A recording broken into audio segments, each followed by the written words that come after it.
Hi friends, welcome to ఒరే మచ్చా YouTube channel. వచ్చే T20 ప్రపంచ కప్ 2024లో టీమిండియా మాత్రం అయితే కప్పు కొట్టాలంటే టీమిండియా జట్టు ఈ విధంగానే ఉంటే కప్పు కొట్టే అవకాశాలు ఉన్నాయని మన టీమిండియా మాజీ క్రికెటర్ యువరాజ్ సింగ్ అయితే చెప్పడం జరిగింది. అసలు యువరాజ్ సింగ్ యొక్క ప్లేయింగ్ 11 ఎలా ఉంది, ఏ విధంగా ఉంది అనేది పూర్తి డీటెయిల్ తెలుసుకునే ముందు మా ఛానల్ సబ్స్క్రైబ్ చేసుకోండి. పక్కన ఉన్న బెల్ ఐకాన్ మాత్రం అయితే క్లిక్ చేసి పెట్టుకోండి. ఫర్దర్గా మీ వీడియోలో అప్లోడ్ చేసినప్పుడు మీకు నోటిఫికేషన్ వస్తుంది.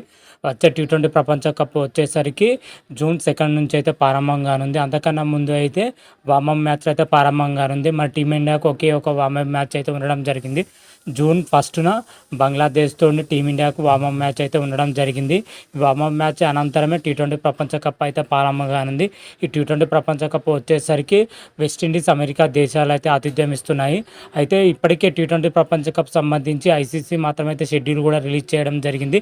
టీమిండియా గ్రూప్ మ్యాచ్లు వచ్చేసరికి అమెరికాలోని న్యూయార్క్ వేదిక అయితే 4 మ్యాచ్లు ఆడనుంది. అమెరికాలోనే మన టీమిండియా దానికి సంబంధించి జట్టును కూడా ప్రకటించడం జరిగింది బీసీసీఐ మాత్రమైతే. బీసీసీఐ ప్రకటించిన జట్టులో వచ్చేసరికి కొంతమంది విమర్శించారు, కొంతమంది అయితే ప్రశంసలు కురిపించడం జరిగింది. ఓవరాల్గా మాజీ క్రికెటర్ మాత్రమైతే కొంతమంది విమర్శించారు, కొంతమంది ప్రశంసించడం అయితే తెలిసిన విషయమే. అయితే దీనిపైన మాత్రమైతే మన యువరాజ్ సింగ్ మాత్రం ఒక కీలక ప్రకటన అయితే చేయడం జరిగింది.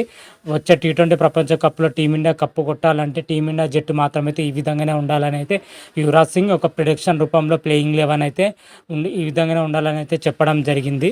యువరాజ్ సింగ్ ప్రకటించిన ప్లేయింగ్ 11 మాత్రమైతే ఈ విధంగానే ఉందని చెప్పుకోవచ్చు. రోహిత్ శర్మ, యశస్వి జైస్వాల్, విరాట్ కోహ్లీ, సూర్యకుమార్ యాదవ్, రిషబ్ పంత్, హార్దిక్ పాండ్యా, శివం దుబే, యజేంద్ర చాహల్, మహమ్మద్ సిరాజ్, జస్ప్రీత్ బుమ్రా, హర్షదీప్తో కూడిన ప్లేయింగ్ 11 అయితే ప్రకటించడం జరిగింది. అయితే ప్లేయింగ్ 11లో వచ్చేసరికి ఎవరు ఏ పొజిషన్లో ఆడే అవకాశం ఉన్నట్లయితే క్లియర్ కట్గా అయితే మన యువరాజ్ సింగ్ అయితే తెలపడం జరిగింది. ఓపెనింగ్ పొజిషన్లో వచ్చేసరికి రోహిత్ శర్మ, యశస్వి జైస్వాల్ టీమిండియా ఓపెనింగ్గా బరిలో దిగుతున్నారు. వారు దిగుతూనే టీమిండియాకు ఓపెనింగ్ పొజిషన్లో స్ట్రాంగ్గా ఉంటుందని అయితే చెప్పడం జరిగింది. ఎందుకంటే లెఫ్ట్ అండ్ రైట్ కాంబినేషన్ టీమిండియాకు మంచిగా కలిసి వస్తుందని కూడా చెప్పడం జరిగింది యువరాజ్ సింగ్ మాత్రం అయితే. అదేవిధంగా వన్డౌన్గా వచ్చేసరికి విరాట్ కోహ్లీ ఆడనున్నాడు. విరాట్ కోహ్లీ ప్రజెంట్ మాత్రమైతే అతి భయంకరమైన ఫామ్లో ఉండడం జరిగింది అని చెప్పడం జరిగింది. ఆ తర్వాత స్థానంలో సంజు శాంసన్ వికెట్ కీపర్ పొజిషన్లో తీసుకోలేదు. అతని ప్లేస్లో వచ్చేసరికి రిషబ్ పంత్ని అయితే తీసుకోవడం జరిగింది. రిషబ్ పంత్ని ఎందుకు తీసుకుంటారని కూడా చెప్పడం జరిగింది. రిషబ్ పంత్ ఏ బౌలర్లైనా ఎటువంటి పరిస్థితుల్లో అయినా రిషబ్ పంత్ ఆడే సత్తా ఉన్న ప్లేయరు. అదేవిధంగా ఏ పొజిషన్లో అయినా ఆడే ఉన్న సత్తా ఉన్న ప్లేయరు. అదేవిధంగా లెఫ్ట్ హ్యాండ్ బ్యాటర్ కావడంతోనే పొజిషన్కి ఇవ్వడం జరుగుతుందని వికెట్ కీపర్ కమ్ బ్యాటర్ పొజిషన్లో అని చెప్పడం జరిగింది యువరాజ్ సింగ్. అదేవిధంగా ఆల్రౌండర్ పొజిషన్లో చూసుకుంటే శివం దుబేను, హార్దిక్ పాండ్యాను నియమించడం జరిగింది. ఈ ఆల్రౌండర్ కోటా కింద రవీంద్ర జడేజా కానీ అదేవిధంగా అక్షర్ పటేల్కి మాత్రమైతే చోటు దక్కలే అని చెప్పుకోవచ్చు. వీళ్ళిద్దరికైతే భారీ షాక్ తగిలింది ఆల్రౌండర్ కోటా కింద మాత్రమైతే. అయితే స్పెషలిస్ట్ స్పిన్నర్గా అయితే యజేంద్ర చాహల్ని తీసుకోవడం జరిగింది. అదేవిధంగా కుల్దీప్ యాదవ్కి అయితే భారీ షాక్ కలిగిందని కూడా చెప్పుకోవచ్చు.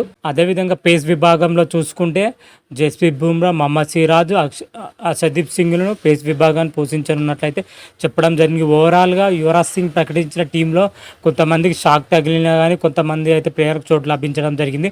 ఓవరాల్గా టీమిండియా ఈ జట్టుతోనే బరిలోకి దిగితే కప్పు గెలిచే అవకాశాలు ఎక్కువగా ఉన్నాయని అయితే మన యువరాజ్ సింగ్ అయితే తెలపడం జరిగింది.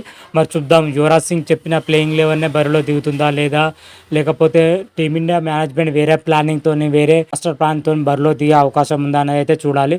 మనకు తొలి 2 మ్యాచ్లు అయితే తెలిసిపోతుంది టీమిండియా ఎలా పోతుంది, ఏ విధంగా పోతుంది, ఏ ప్లేయింగ్ 11తో ఆడబోతుంది అని అయితే 2 మ్యాచ్లు అయితే మనకు అర్థమవుతూనే ఉంటుంది. చూద్దాం వచ్చే T20 ప్రపంచ కప్లో టీమిండియా ఖచ్చితంగా కప్పు గెలవాలని అయితే మనం మనస్ఫూర్తిగా కోరుకుందాం. బాగా ఆడాలి, బాగా రాణించాలని అయితే కోరుకుందాం.